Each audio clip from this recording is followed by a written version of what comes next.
Hi guys, welcome back to another episode of From the Heart. I'm your host, Chloe Trca. On this podcast, we talk all things from my heart, quite literally.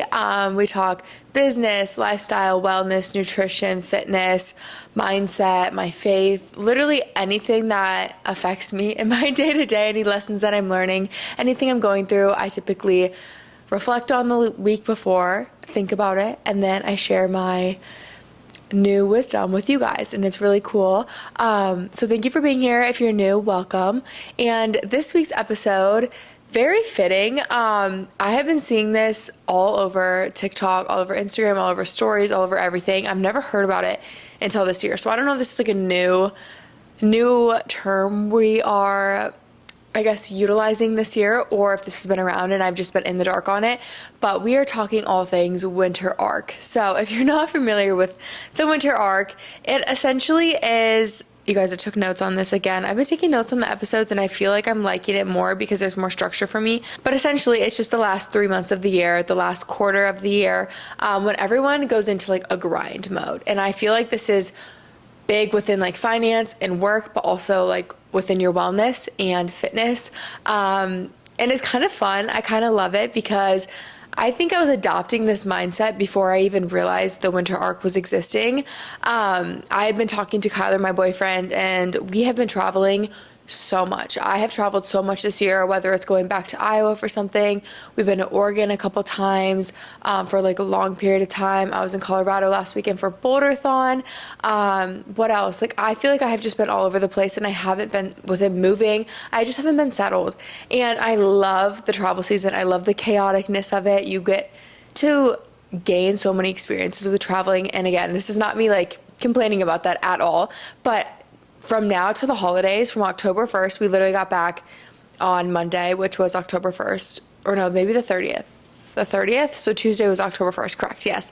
And so my first day back was October 1st. I loved it. And I was like, I feel like I am in like a grind season. That's kind of what I was referring it to. I felt super refreshed, super remotivated because I know I just feel settled. My place is how I pretty much want it, even though I still don't have bar stools and a mirror and a few things, but that's on my list this week.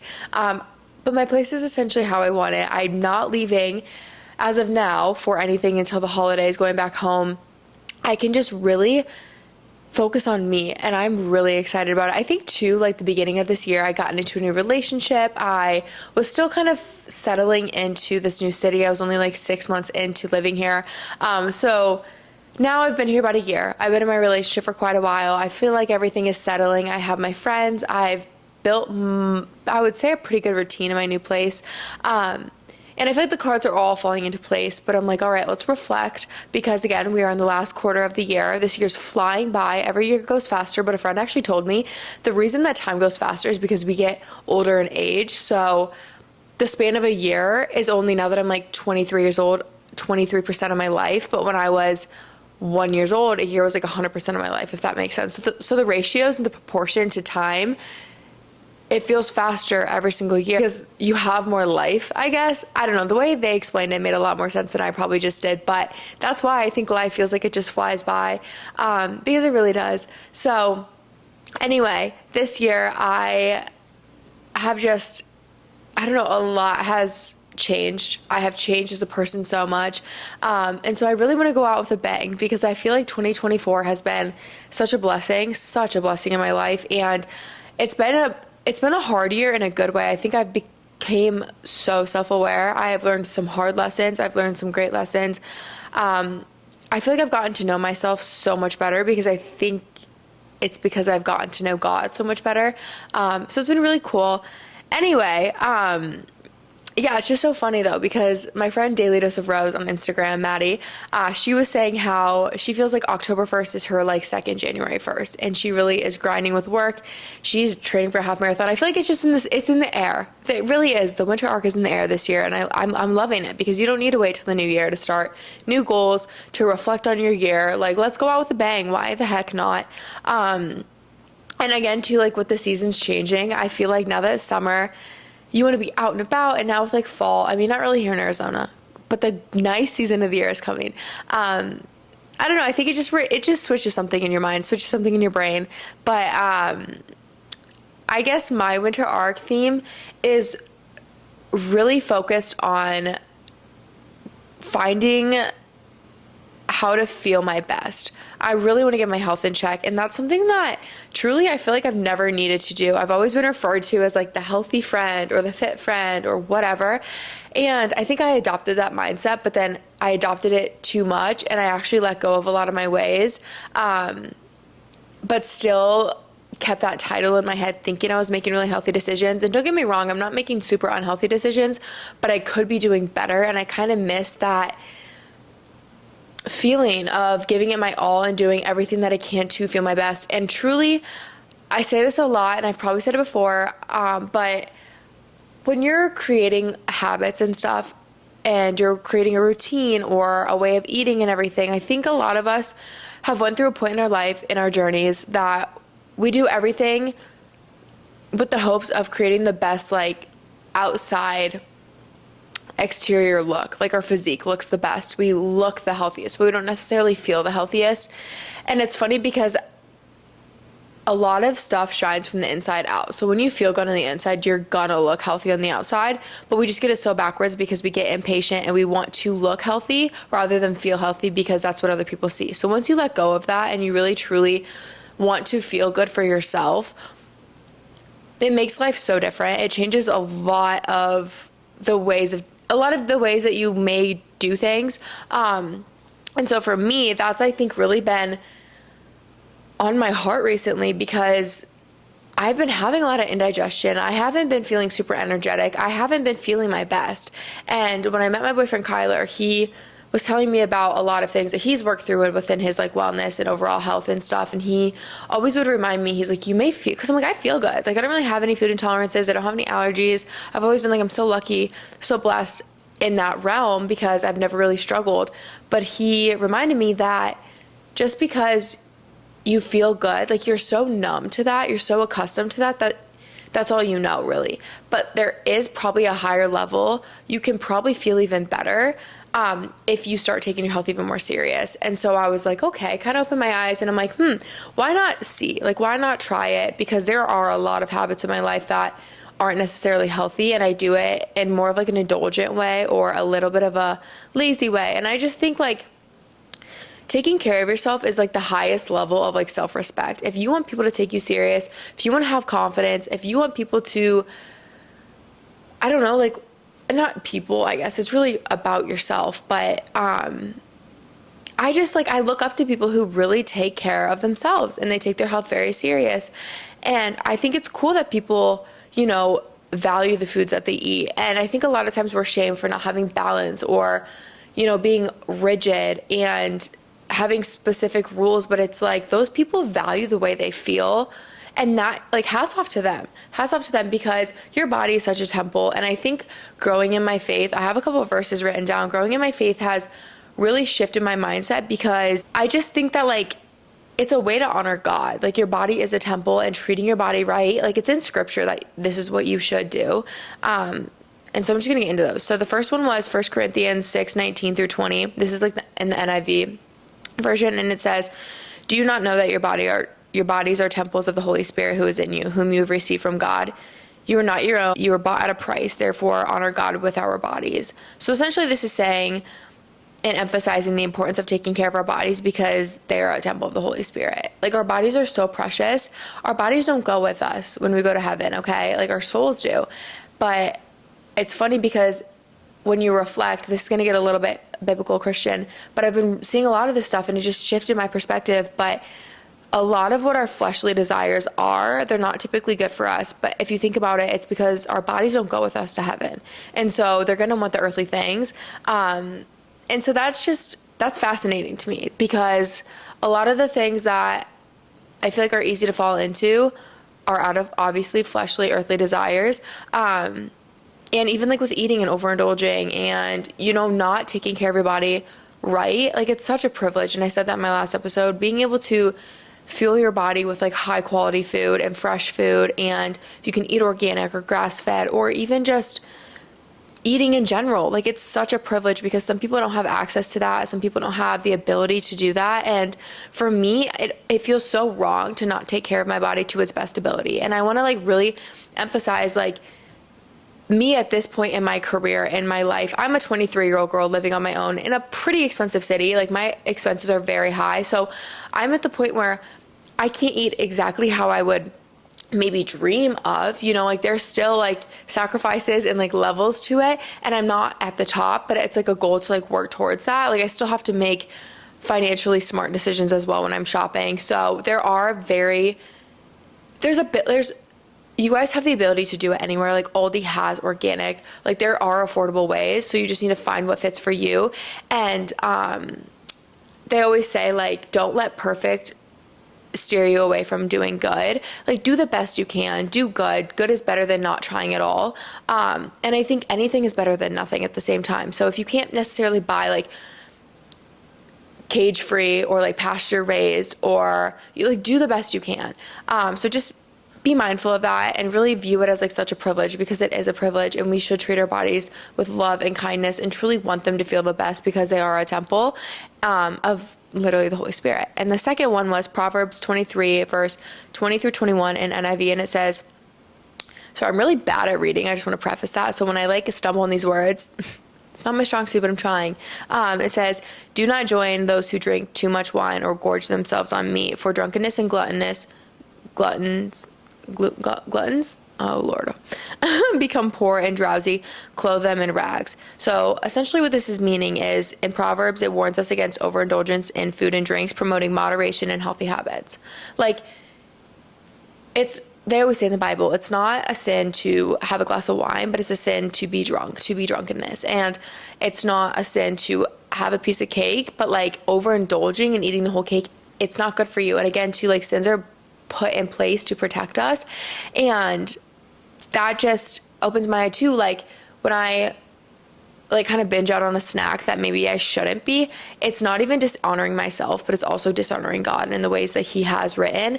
And it's so crazy, because for me, it's hard for me to do things for myself, but it's so easy for me to do things for other people, especially God. So now that I have this perspective of being like, the way I eat, the way I move my body, the way I talk to myself is honoring God and doing it for God, it makes it so much easier, because I truly want to do it for His glory and like His honor, and to abide by like scripture, rather than just doing it for myself, because I can let myself down. A lot of us do.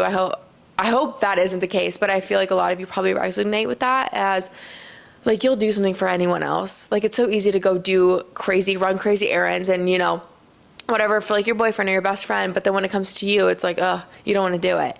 So if you struggle with that, take it with that perspective. And I hope that helps. That's helped me so much. And then the last one is in 1 Corinthians 10, verse 33, chapter 10, verse 33, and NIV as well.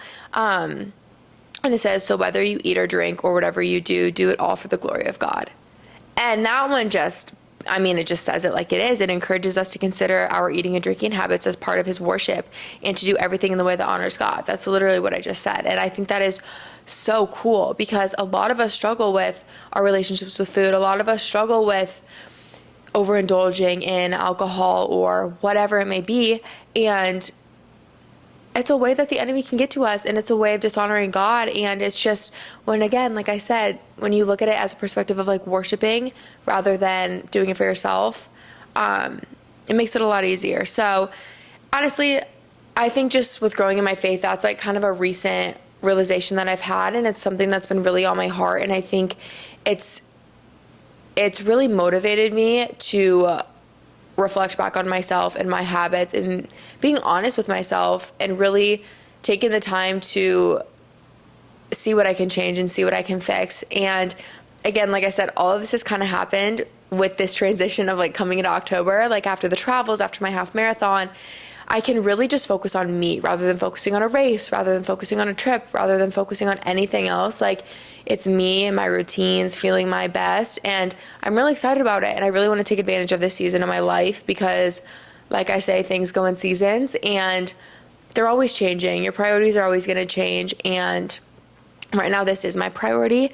And so one thing I think too, that helps me is like, I understand that I'm the best version of myself when I'm taking care of myself the most and I'm doing the things I should be and I'm fueling my body the best. Like, I don't think many people become a worse version of themselves by eating better and being more healthy. Once you get over obsessed and you start, it becomes like, it can become unhealthy, but I think when you actually have a good balance of it and you do truly feel better, you are going to become a better version of yourself. And for me, like, I always want to show up as my best version for my family, for my friends, for you guys. Like, a lot of what I do is just so people have a better experience. I can help others. I can serve better to others. And with that, it's like you kind of got to grow yourself. So the more I work on myself, the better I can give, if that makes sense. And so again, that's like another point that I'm focusing on as well. Is like, I'm doing it for others, I'm doing it for God. It's not just myself, because I think I've always been a little selfish in that sense. Truly, like, it's written on my testimony, self-made. I think I was too focused on me rather than helping other people and doing it for other people. Not doing it because I want people to think a certain way about me, but truly, like, I want to make other people's lives better. And I can't do that if I'm not making my own life better. So it's huge. So anyway, with all that being said, I want to share with you guys new things that I'm incorporating into my day-to-day or my week throughout the month of October, kind of through the end of the year. I'm going to use October as a trial run and be pretty rigid with a lot of these things and just stick to it for 30 days and see how I feel. And I've truly never been one to be like, oh, try something for 30 days, 30 days creates a habit, whatever, or 21 days. But I think having that like benchmark of October, giving myself a month, knowing it's not permanent, but truly sticking to it to see how I feel. It's kind of like a research project. Like, I'm doing a little bit of research, and I'm going to be like honest and transparent with you guys throughout the journey, throughout the process of a lot of these things. But I think a lot of times I'm really motivated. I think everyone can be really motivated for the first 2 weeks, but then they fall off and it's not as fun anymore when it's not as fun and fresh. So giving myself 30 days to stick to it and truly see how I feel, because if I feel better, like, that is end goal. That is what I want to feel like every single day. So that's going to encourage me to continue the longevity of all of these things. But I'm doing it as like a little trial run to see how I feel. Anyway, so we're starting off with morning routine. I said it in my last podcast, I've created like such a great morning routine. I love it. And a few new things since then that I'm going to incorporate, but most of these are from like last episode that I've been doing for the last week, and I already love it. But the first thing is red light therapy on my face. I got one of these, like, those red light therapy masks that you can literally place on your face, and it does it for 10 minutes. Apparently it's supposed to help prevent like wrinkles and fine lines, and just red light is really beneficial for your skin. And I got one sent to me in PR. I didn't even buy it. And I was like, slay, because these things are not cheap. I do have a code. I think it's Trca, and it will save you money. I'll link it on my story if you guys are interested. But again, I'm pretty new to it, so I don't know the benefits. But again, if I do it for 30 days, I can tell you guys how I like it, if I think it's worth it. The med spa that I go to here for my facials, they do red light therapy in all my facials. And so I'm like, okay, if they're doing that, it's definitely important. So we're going to try that out for 30 days. I either do it at night before bed, or I do it first thing in the morning during my morning routine.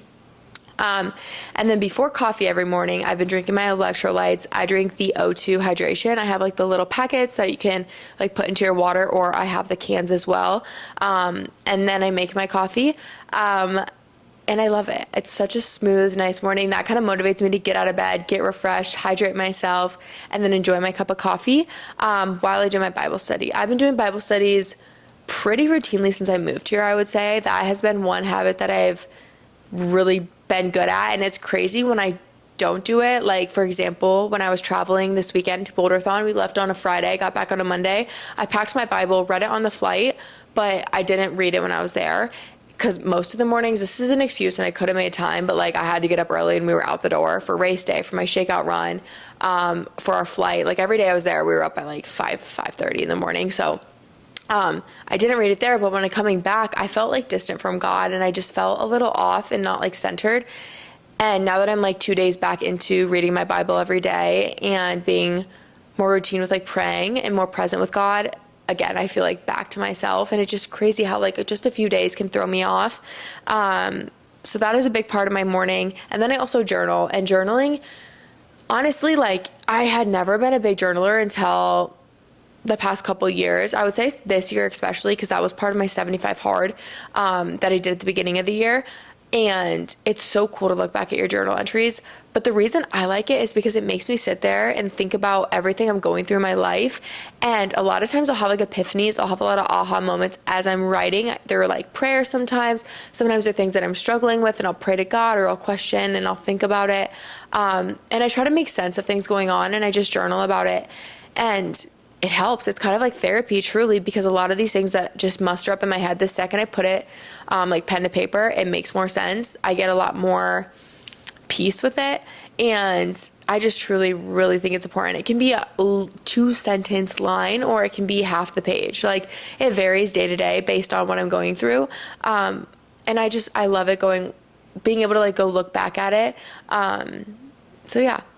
And then the last thing I do in the morning is a sunshine. I get sunshine, and I have been going on walks the past 2 days, and me and a friend who lives kind of near me, we meet up and we go for like a little hour walk in the morning, and it has been the highlight of my day. I love it so much. That's one thing that I was struggling with this new place. I hadn't really found a route, like a walking route, a running route near me. And she showed me this new area, and I'm obsessed with it. And it's so fun because she is just such a light. She's such a joy. She has so much energy in the morning. I just love it. And she's such an easy person to talk to. And she's very Christian. I look up to her in so many ways. And so having that time with her, we talk about life. We talk about our faith. We talk about whatever. And I love it. I appreciate it. It's so healthy to have like socialization as well, because I work from home. I'm kind of cooped up here. And so it's like the best of both worlds. I'm getting exercise, I'm getting sunshine, I'm getting friend time. It's kind of therapeutic. It's just so good. And so we are going to be doing that like twice a week for sure, if not more every day or every week. And I'm really excited about it. And then the next thing that I'm focusing on this month is, and this is probably the biggest one, my diet. And I truly, you guys, like, this is stemming from all those reasons I just listed earlier in this episode, but also because I need to fix my digestion. When I was really reflecting, I'm like, I have too often been trying to go to bed and being like, my stomach hurts. I'm like, why am I so bloated? Why do I have so much indigestion? And because Kyler, like, he has struggled with Crohn's and colitis himself, and he's so in tune with his body that he's like, well, and he'll start listing all these things like, what did you eat? What are you intolerant to? And I'm trying to figure it out. And I just don't like feeling like this. And he has a lot of supplements that he's like recommended that he started taking, because he joined this like community of people to cure his Crohn's and colitis. He literally did it himself, which is unreal within this community. He took so much from it, and a lot of those things have been helping me. And so I'll get into that in a second, but I just truly, like I said, I want to feel good, and feeling good starts with like how you fuel your body. I think nutrition is medicine. I think food is medicine. Food is fuel. Food is so important. Like, we literally put it into our bodies. Like, when you think about it, like how important that is, like the fact that the sun can, okay, this is gonna be so weird, but the fact that the sun can tan our skin, and it doesn't even like actually, it's not even something we're consuming. It's just something that's like on us. I just think about how like fascinating and crazy it is that the food we consume, like how it impacts us. And it's like really freaks me out when I think about all of like the junk and crap that I do put in it. And I'm like, that is just crazy. They always say like, you want to put premium gas into a car to run the best. Like, I wouldn't put bad gas if I knew it. Like, you wouldn't intentionally put that into your car if you knew it wasn't going to run well. So why am I putting bad food into my body? I don't know. I don't know why I was doing it. I've just kind of had to wake up in that sense. And like, all of the indigestion sucks and the bloating sucks, but I'm almost glad it happened, because that's really truly what like woke me up and made me view what I was doing differently and wanting to change. So my plan for October is to eat for sure whole foods, focusing on whole foods, eliminating processed foods, packaged foods, like seed oils, artificial sweeteners and dyes, all of that stuff, because that's just not natural and it's not good for our bodies. It really isn't. Like, there's no benefit from it besides it tasting good. But the thing is, your taste buds change, your taste buds adapt. And when you start eating a certain way, you will learn to love it. And those foods will be like way too sweet, or they'll taste they won't even taste good at a certain point. And I've experienced that before because I've eaten much better in my past. And that's how I felt. I'm like, I can't eat like crap because then I feel like crap, and I don't want to feel like crap. And I feel like I've been eating too much bad food where I'm kind of adjusting back to that, and that's not good. So again, like I said, my plan is to eat whole foods, but I'm going to test out carnivore because a lot of the indigestion that I've noticed myself stems from vegetables. And that's mainly the difference between like whole foods and carnivore, is the inclusion of vegetables. They still eat a lot of squash, and it's funny because I'm like, yeah, zucchini doesn't hurt my stomach. Butternut squash has never hurt my stomach. Spaghetti squash never hurt my stomach. So I'm going to incorporate those. I will play around with some vegetables. I know broccoli is a no bueno for me. Bad, bad, bad. And there's a few things that I know really upset my stomach. So I'm going to kind of take the whole foods approach for sure, and then kind of lean towards carnivore and see how I like it. But the reason that I'm not starting carnivore right away is actually because of this next thing that I'm doing. And I'm going to be starting a parasite cleanse. So I've been talking about this a lot on my Instagram and TikTok and all of that. I did it back in February. Oh, my feet sticking out of the blanket. I hate that. One second. So I actually did a parasite cleanse back in February, and I didn't talk about it a lot because I'd never done it before. I wanted to see how I felt. I wanted to see if it was worth it. I just kind of wanted to trial it out before I like talked about it. But it's so funny because I'm so excited to start this parasite cleanse again because of the way it made me feel last time, you guys. One, the things that came out of me were alarming. I'll just tell you guys on here. Did I tell you last podcast? I might have, I might have not. I had a tapeworm. Yeah, in my body. Yeah, scary. Okay, but the fact that I know that was in there once, I'm like, if there's any more, they're coming out. I want them out of my body right now. That's disgusting. Freaks me out. But after my parasite cleanse the first time, you guys, the differences that I noticed were I was way more satiated after meals. I wasn't like sitting at a meal being like, I want more, I want more, I want more. I was satiated. My sugar cravings like went away. Like I wasn't craving sugar all the time. And bloating, it helped with my like digestion and my bloating. And so all of these things are symptoms or whatever that I'm noticing more so now. So I'm like, okay, it's definitely time for another parasite cleanse. Because Kyla told me that each culture pretty much, or every culture other than the US essentially, does parasite cleanses like regularly, like twice a year is what they recommend. That's what they do. So I'm on my round 2 of the year, and I'm very excited about it. But there's just a specific diet that you need to follow that's like low parasitic food. So like parasites are very high in like raw fish and pork and beef. And they feed off sugars and processed like carbs. So I kind of steer away from that, more so eating more of like an all white meat diet, limiting certain carbs, just for the time being. So we'll see. But like I said, like carnivore is very like red meat based and a lot of fruit, which I'm just going to test around a little bit right now, and do more whole foods while I do the parasite cleanse, and then kind of transition into carnivore for like probably the second half of the month, because the first 2 weeks of the month I'll be doing the parasite cleanse, and we'll see how I feel. But you guys, I'm like only day 2 of eating like whole foods, and I already feel better. I'm not even kidding. I already feel better. So it's a real thing. And then I want to incorporate new supplementation. So I kind of have always bounced back and forth with like creatine and not ever stuck to it too well because I just forget. So now that I'm implementing a lot of new supplements into my routine, I think it'll be easier to remember because it's not just one thing I'm forgetting, it's a lot. Some supplements that I'm taking, and these are what Kyler has kind of recommended to me as well that helped him, is creatine. Glutamine is really good for your gut health.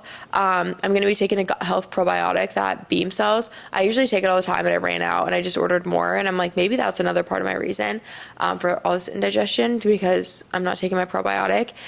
And then there's this other supplement, I'm going to mispronounce this. It's Quingdai. It's Qing and then Dai. I don't know. It's an herbal supplement, but Kyler takes it, and I did take it the other day. It's weird. It's like little pebbly blue things. Kind of tastes like you're eating sand, but I took it the other night, and it did help my stomach with the combination of glutamine and creatine. So that's been helping his stomach a ton, so I'm going to start incorporating that into my day-to-day as well. And then I was going to order this other supplement and I did forget. And so it just helps with like your gut lining. I don't remember what it was called. But in replacement of that, I'm just going to do apple cider vinegar before like big meals because that helps to build your stomach acid. And I need to do that for sure. And then the other few things are simple, but it's just limiting processed foods. Again, obviously with eating whole foods, that will be simple. And just being cognizant of seed oils and anything like ingredients in food. And then limiting caffeine, which I've already been doing, and it's helped me so much. I don't have crashes throughout the day. I feel much more steady. Again, I just try to have my latte in the morning. Sometimes I'll have a little, like, those OT hydrations. Some of them have, like, 100 milligrams of caffeine. Sometimes I'll have, like, half of that before the gym if I go, like, midday to work out. Or I'll have, like, a little bit of cold brew. But I don't do, like, a big jar like I used to. Like, it's just a little glass. And then I'm trying to cut back on soda. Soda is, like, my guilty pleasure. It is. I freaking love Swig. I love a Diet Dr. Pepper. I love a diet soda. I know that's not good for me, so I'm cutting back. I haven't had any since I've been home. I don't know about it, but I have some sitting right there and I'm like, you look delicious. So, but like if I'm gonna be taking this serious, like that's a big no-no. So cutting back on soda and then just drinking more water, which I've been better at because the less of that soda stuff I drink, I'm thirsty, so I'm gonna drink water. A few more things that I'm incorporating in my fitness. I'm just starting a new training block, which I'm excited because now that I'm not training for a half marathon, I want to continue running. It's getting nicer in Arizona. It's turning into running season where it's actually enjoyable to be outside. So I'm looking forward to that. And I don't want to lose my fitness. I don't want to lose my endurance. Like I work so hard to get to where I am that it's like, I don't want to just stop running and lose all that hard work. So I'm going to try to maintain it, but have more fun with it. I'm actually going to, again, start going to run club like once or twice a week. They have really fun ones here in Scottsdale and it's such a social thing because some of my friends go and I miss just like doing things for fun and enjoyment with running because I was on a very like structured plan where it didn't really make sense for me to go do 3 miles for no reason. But now it's like I can just do it for fun. And I'm really excited. Like I'm going tonight and I'm really looking forward to it. But it's fun to be able to combine like community and like fitness because it's two really important things in my life. And I think that's why it's so cool. So I highly encourage you guys to try something like that. And then the next thing I'm focusing on this for the rest of the year is my faith and like serving within the church because I'm to the point where it's like I've gained so much from my church and they've done so much for me that I feel called to give back. And so Emma and I, if you guys are local, actually, we are creating our own city group. So once it's like the first full week of every month, we're going to be doing an outreach and you guys can join. You don't have to be part of our church. You can join on the website. It's under Emma's name on the city groups at Impact Church's like website, but you can join our city group and we'll be like volunteering and serving in the community. So our first one is like a dinner we'll be serving to the homeless and the needy. We'll help like prepare the dinner, serve the dinner, clean up, interact with people. And I'm really excited because I think it's going to be a really cool opportunity, one, to give back and two, to like meet other girls in the church and bring people to the church. And I'm just really excited about it. I'm really, really excited about it. And then I'm going to start serving on Sundays when I can. It's important to do. And I'm just excited to also just get more involved at the church, become more familiar with people who I don't maybe see too often. And then the last thing is getting my night routine locked down, literally on lock. And a few things that I've been doing that I love and I'm just going to continue to do is tea before bed. Obviously the tea varies kind of depending on the time of the month. Like I drink raspberry tea when I'm on my cycle or like menstruating, and I have a few different ones that are like calming and relaxing, and I just love it because it helps me wind down and it's just part of my routine. It's when you get regimented, it almost like signifies to your body like, okay, start getting sleepy because we're doing these things, and my body will learn that these things mean like bedtime. So my tea, and then I throw my this blanket actually in the dryer and get it warm because I love a warm cozy blanket on like a cold bed, if that makes sense. And then I freeze my Nod Pod, so it's like a weighted eye mask, and I just put it on my head or over my eyes. And if I ever have like a headache or my head's kind of like hot, throbbing, whatever, that feels so good. I don't know. It's like a weighted blanket for your head. I also have a weighted blanket too when I want it. And then I'm just going to find like a book or a show and just have me time before bed and try to get to bed early. I went to bed last night at 9:30 and I felt so good. I was like, wow, I need to do this every single night. So getting that on lock, early bedtime, makes getting up early so much easier, and I love my mornings. So that's my plans for this winter arc. Highly encourage all of you to reflect on the next 3 months of the year, reflect on your goals for the new year, or from this year that you set. See what you can do, see where you need to kind of adjust and pivot. But yeah, wishing all of you the best for the remainder of this year. Get after it, finish strong in 2024. And yeah, anyway, that's the end of this episode. Thank you guys so much for listening. I love you so much, and we will chat next week.